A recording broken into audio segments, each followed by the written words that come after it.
جو لوگ اللہ پر ایمان لائیں کہیں کہ ہمارا رب اللہ ہے، پھر اس پر جم جائیں، ان پر فرشتوں کا نزول ہوتا ہے، نہ کوئی غم کرو نہ خوف، خوشیاں مناؤ جنت کی جس کا تم سے وعدہ کیا گیا تھا۔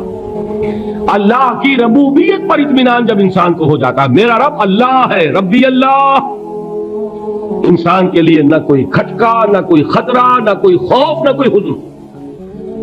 جو کچھ ہو رہا ہے کس کے اذن سے ہو رہا ہے؟ اللہ کے اذن سے۔ اللہ کے اذن کے بغیر پتہ تک نہیں ہلتا۔ یہ کوئی اندھا بہرا مادہ نہیں ہے جس سے مجھے کوئی خوف ہو۔ اندھا بھینسا چلا رہا ہو اس سے تو ڈرنے کا ہر انسان کو ڈرنا چاہیے، نہ معلوم کس کو ٹکر مار دے، لیکن نہیں، اس کائنات کو چلانے والا ایک سمیع و بصیر خدا ہے، وہ جو میرا دوست ہے، میرا ولی ہے۔ اللہ ولی الذین آمنوا یخرجہم من الظلمات الی النور۔ اللہ اہل ایمان کا ولی ہے، ساتھی ہے، پشت پناہ ہے، مددگار ہے، حمایتی ہے۔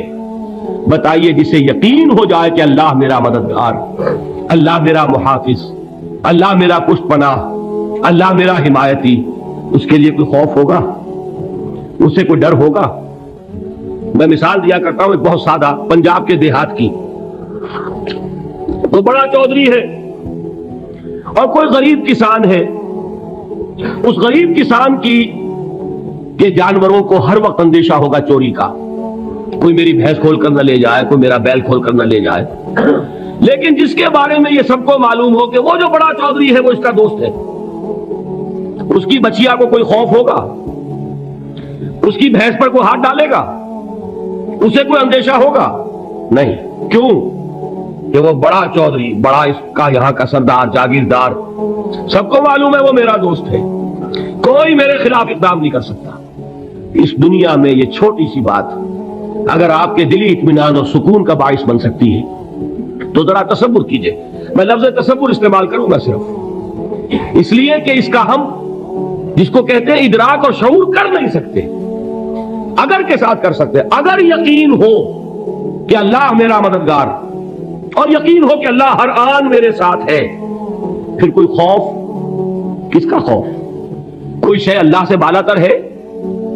کوئی قوت اس سے زیادہ طاقتور ہے؟ کوئی اس کے ارادے کو بدلنے والا ہے؟ کوئی اس کی مشیت کے آڑے آنے والا ہے؟ یہی بات ہے جو حضور نے فرمائی۔ یہ ایمان کا حاصل ہے لب لباب، کہ دیکھو اچھی طرح اس بات کو ذہن نشین کر لو، اگر تمام انسان مل کر تمہیں کوئی نقصان پہنچانا چاہے نہیں پہنچا سکتے مگر جو کچھ اللہ نے لکھ دیا ہو، اور تمام انسان مل کر تمہیں کوئی نفع پہنچانا چاہے نہیں پہنچا سکتے مگر وہ شے جو اللہ نے طے کر دی۔ آپ پھر میں کہوں گا ذرا طاری کیجئے، اسے فرض کیجئے، اسے سوچئے، اگر اس حدیث پر ہمارا دل ٹھکا ہوا ہو تو کسی سے ڈر ہوگا؟ یہ مجھے نقصان نہ پہنچا دے، یہ میری رپورٹ خراب نہ کر دے، یہ میری انکریمنٹ نہ رکوا دے، یہ میرا یہ نہ بگاڑ دے، یہ میرا یہ نقصان نہ پہنچا دے۔ اس کا ڈر، اس کا ڈر، اس کا خوف، اس کی خوشامد، اس کے لیے جا کر طرح طرح سے اپنی عزت نفس کو ذلیل کروانا اس کے سامنے، یہ سب کچھ کیوں کرتا ہے انسان؟ جب سمجھتا ہے کہ اس کے ہاتھ میں میرا کوئی نفع ہے، اس کے ہاتھ میں میرے لیے کوئی ضرر ہے، یہ مجھے کوئی غضب پہنچا سکتا ہے، یہ مجھے کوئی نقصان پہنچا سکتا ہے، یہ میرا کوئی کام بنا سکتا ہے، یہ میری کوئی ضرورت پوری کر سکتا ہے، اسی کا نام شرک ہے۔ جہاں آپ نے یہ سمجھا کہ غیر اللہ کے اندر کوئی طاقت موجود ہے وہی شرک ہے۔ بتوں سے تجھ کو امیدیں، خدا سے نو امیدی، مجھے بتا تو صحیح اور کافری کیا ہے؟ شرک تو یہ ہے جس پر بھی تمہیں یہ خیال ہے کلمہ ہے، یہ کلمہ سوم لا حول ولا قوت الا باللہ، ذرا اس پر دل کو کبھی اگر آپ تصور کریں، پھر فرض کریں، دل ٹھک جائے، اس پر کوئی طاقت نہیں۔ یہی بات تھی جو شیخ عبد القادر جیلانی رحمۃ اللہ علیہ نے اپنی وصیت میں اپنے بچے سے کہی۔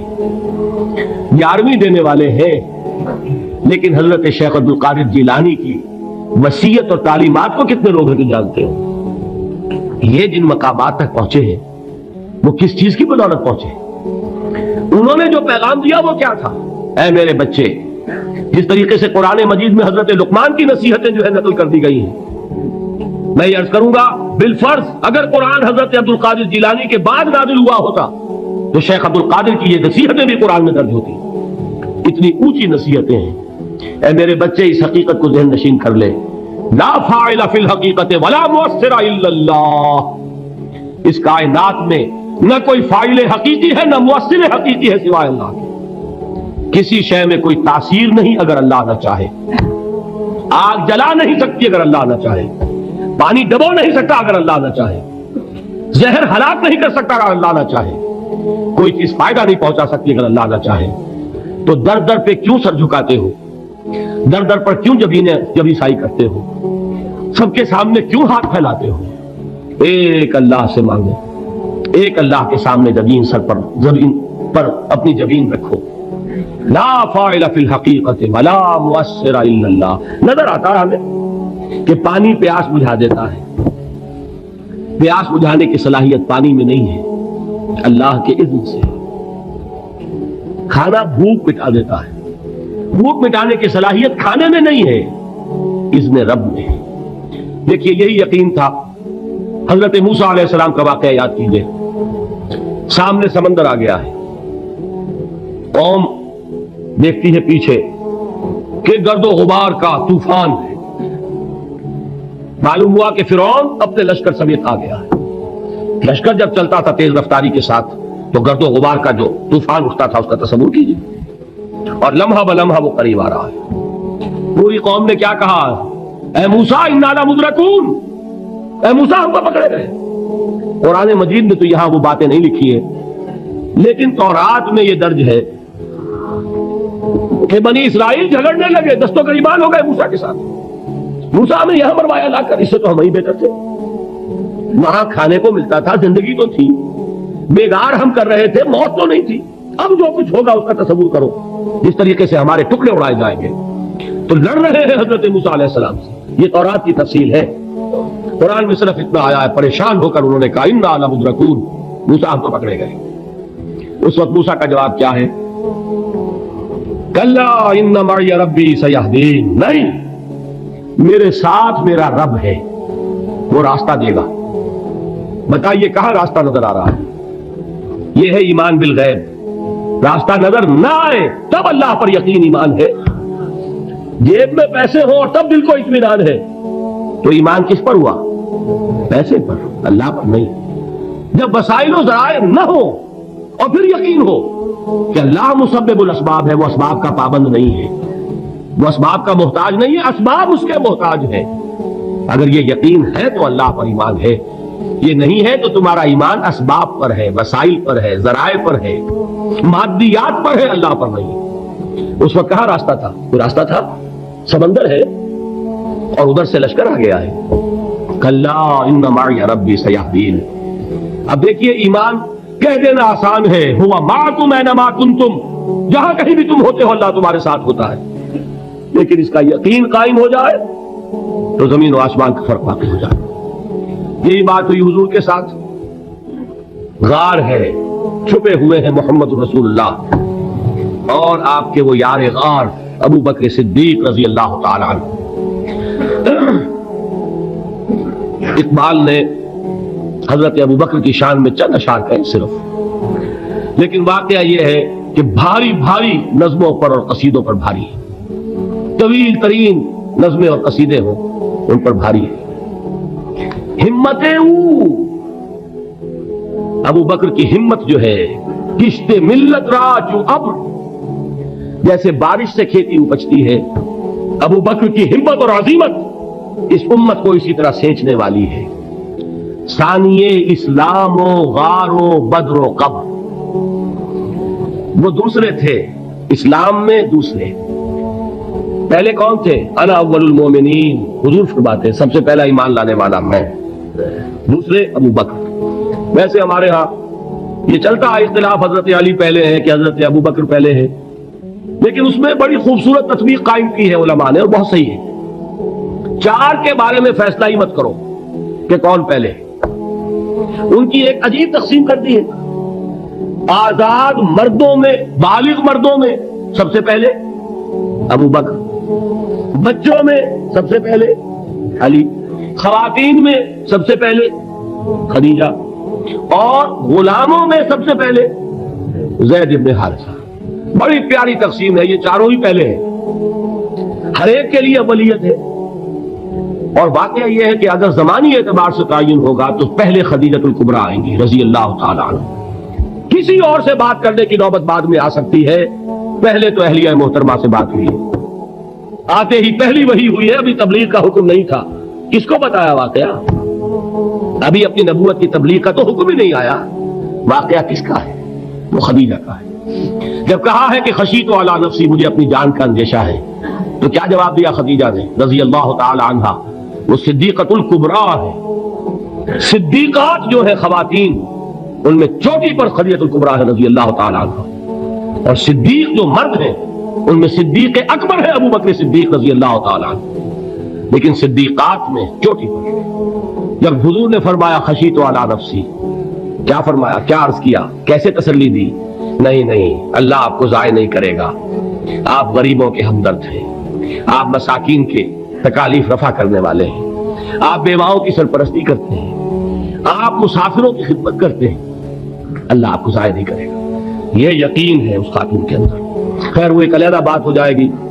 میرے دل پر حضرت خدیجہ رضی اللہ تعالیٰ عنہ کی شخصیت کا بڑا گہرا نقش ہے، جو وہ کوئی اور یہ وقت اور موقع ہوا تو بیان ہوگا۔ بہرحال اقبال نے ایک مصرے میں جو 4 اولیتیں جمع کر دی ہیں، ہمت او کشت امت را چو ابر، ثانی اسلام و غار و بدر و قبر۔ اسلام میں حضور کے بعد پہلے کون؟ ابو بکر۔ غار میں حضور کے ساتھ کون؟ ابو بکر۔ بدر کی رات اللہ کا رسول سربسجود وہ جھاڑ، وہ گھاس پھوس کی جو جھوپڑی بنائی گئی تھی، اور وہاں تلوار ننگی لے کر پہرا دینے والا کون؟ ابو بکر۔ اور اس حجرہ عائشہ میں محمد کے بعد سب سے پہلے دفن ہونے والا کون؟ ابو بکر رضی اللہ تعالی عنہ صلی اللہ علیہ وسلم۔